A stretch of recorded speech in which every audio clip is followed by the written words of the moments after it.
नमस्कार दोस्तों। कहानियों की श्रृंखला में आज सुनेंगे हिमांशु जोशी जी की कहानी रथ चक्र। लेकिन उससे पहले मेरा आपसे विनम्र अनुरोध है कि अगर आप मेरे चैनल पर पहली बार आए हैं और आपने अभी तक मेरे चैनल को सब्सक्राइब नहीं किया है तो सब्सक्राइब ज़रूर करें, लाइक करें और अपने दोस्तों और परिचितों में शेयर भी करें। बेल आइकन दबाना बिल्कुल भी ना भूलें। आज सुनिए रथ चक्र। पीली पीली धूप निखरने लगी है। चीड़ के लंबे लंबे पेड़ और भी ऊंचे लग रहे हैं। बर्फ से ढकी पहाड़ों की चोटियां पिघले सोने की तरह चमक रही हैं। धुंधलके के उस पार मैं कुछ खोज रहा हूं, पर स्पष्ट कुछ दिखता नहीं। आज इतने लंबे अरसे बाद मैं फिर आया हूं यहाँ, उस जगह जिसे घर कहते हैं। यहाँ के कण कण में कितने ही बिंब प्रतिबिंब बनते बिगड़ते देखे हैं मैंने। शैशव की कितनी ही हर्ष विषाद मिश्रित स्मृतियां। पिताजी जब गुजरे हम छोटे थे। माँ का बिलख बिलख कर रोना, दीदी के कभी न थमने वाले आंसू, बाबा का कोरा कागज सा सफेद चेहरा आज भी अनायास याद आता है तो अजीब सिहरन सी होती है और मैं कांप कांप उठता हूं। मैं तब मनु के बराबर था। देहरी के पास बैठी माँ चूड़ियां तोड़ रही थी। बाबा पत्थर की तरह गुमसुम हो गए थे, एक भी शब्द बोल ना पा रहे थे। दीदी मुझे गोदी में उठाए चुपचाप रो रही थी, रोए जा रही थी। पिताजी की अकाल मृत्यु ने बाबा को और भी बूढ़ा बना दिया था। हाथ पांव अब अधिक चल ना पाते थे। स्मृति भी अब किसी सीमा तक साथ छोड़ रही थी। बातें करते करते बहक उठते, बार बार बताने पर भी कोई बात जल्दी भूल जाते।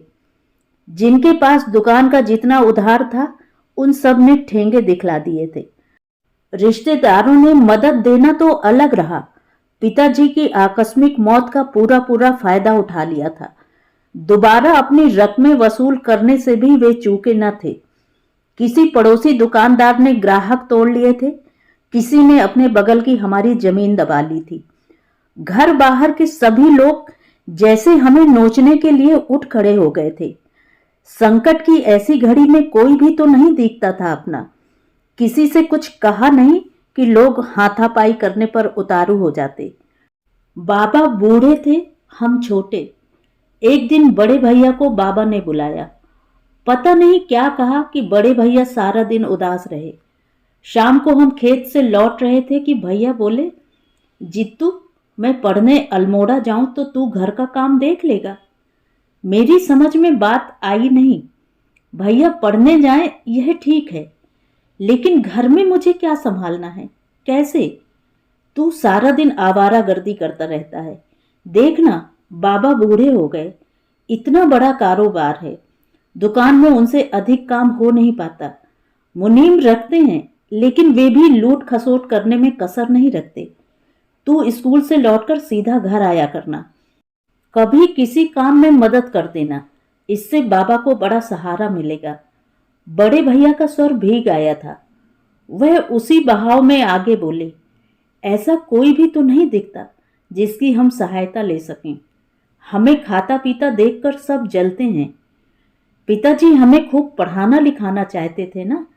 बाबा कहते हैं कि मैं आगे पढ़ूं, लोग यह ना कह सकें कि पिताजी के गुजरते ही सारा कारोबार चौपट हो गया। पिताजी जिस तरह सारे काम चलाना चाहते थे वैसे ही सब चलें। बाबा का दिल नहीं दुखाना। मैं खूब मेहनत करूंगा, तू भी पढ़ने में मेहनत कर। बेकार का घूमना फिरना छोड़कर खाली समय में घर का काम देख। छुट्टियां मिलते ही मैं भी घर आ जाया करूंगा। बड़े भैया सचमुच एक दिन चलने लगे। घोड़े पर उनका सामान लादा गया। पुल पार तक बाबा लाठी टेकते टेकते उन्हें पहुंचाने गए। बड़े भैया से पता नहीं क्या क्या बातें करते रहे। बड़े भैया उम्र में मुझसे केवल 3 साल बड़े थे, लेकिन लगता था पिताजी की अकाल मृत्यु ने उन्हें बहुत कुछ सिखा दिया है। फिर काम में डूब गए थे बाबा। न दिन देखते न रात, कहीं कुछ भी कमी न आने दी उन्होंने। जिस तरह मेहमान पहले आते थे उसी तरह फिर आने लगे। बहू बेटियां जो भी घर आती बाबा उन्हें उसी तरह देते जिस तरह पिताजी दिया करते थे। पाठशाला और अस्पताल के चंदों में अब भी उतनी ही रकमें दी जाती जितनी पहले दी जाती थी। लगभग साल भर बाद बड़े भैया का रिजल्ट आया तो बाबा की बूढ़ी आंखों में खुशी के आंसू छलक आए। कॉलेज भर में पहली पोजीशन थी उनकी, वजीफा भी मिलने लगा था। मैं स्कूल जाता, घर का, दुकान का, खेतों का काम भी देखता, खाली समय में पढ़ता और एक के बाद एक सीढ़ी पार करता चला गया। कभी एक पैसा भी फिजूल खर्चते मुझे किसी ने नहीं देखा था। बांस की खूंट पर बांस ही उगेगा। नरेंद्र गुजर गया तो क्या हुआ? 2 बच्चे होनहार निकल गए तो मेरी जिंदगी भर की तपस्या सफल हो जाएगी, बाबा जब तक दोहराते रहते। पास पड़ोस के लोगों ने बगीचे लगवाने शुरू कर दिए थे। बाबा ने भी खेतों में पौधे लगाने के लिए गड्ढे खुदवा दिए थे। दुकान की मरम्मत करवाई, गौशाला के आगे लंबा चौड़ा आंगन बनवा दिया था। बड़े भैया छुट्टियों में उन दिनों घर आए हुए थे। शायद उन दिनों बाबा ने सेब और नाशपाती के पौधे लगवाए थे। अरे, इनके फलने फूलने तक मैं जिंदा ना भी रहूं, बच्चे तो खाएंगे। हमारा नरेंद्र फलों का बड़ा शौकीन था। आंगन के आगे लगे माल्टा के पौधे वही लाया था चौबटिया से। धीरे धीरे पौधे बढ़ने लगे, फूलने लगे, फलने लगे। इस बीच कितना कुछ नहीं हो गया था। बड़े भैया मिलिट्री में चले गए। बहुत अच्छा ओहदा उन्हें मिल गया। मैंने दिल्ली में ही नौकरी कर ली। बाबा भी बहुत बरस हुए चल बसे। घर में केवल मां रह गई अकेली। पिछली बार घर आया तो बाबा का धूल और धुएं से ढका फोटो साफ करके मैंने देवताओं के पास रख दिया था। तुम अकेली क्यों रहती हो मां? मैंने पूछा तो मां बोली, तो कहां जाऊं, तपन का कोई भरोसा नहीं, आज यहां तो कल वहां। तू शादी करता नहीं। मुझे तो ये डांडे पहाड़ ही अच्छे लगते हैं। जिंदगी के कुछ दिन और रह गए हैं, वे भी बीत जाएंगे। मां, तुम अपनी पसंद की बहू ढूंढ लो जो तुम्हारी खूब सेवा कर सके। अगली बार घर आऊंगा तो तुम्हें निराश ना करूंगा। भैया को भी तब छुट्टी मिल जाएगी। कहकर मैं चला गया। बड़े भैया ने मिलिट्री में ही काम कर रहे अपने किसी बड़े अफसर की लड़की से शादी कर ली थी। भाभी केरल की थी। पहाड़ों की जिंदगी क्या होती है उन्हें पता ना था।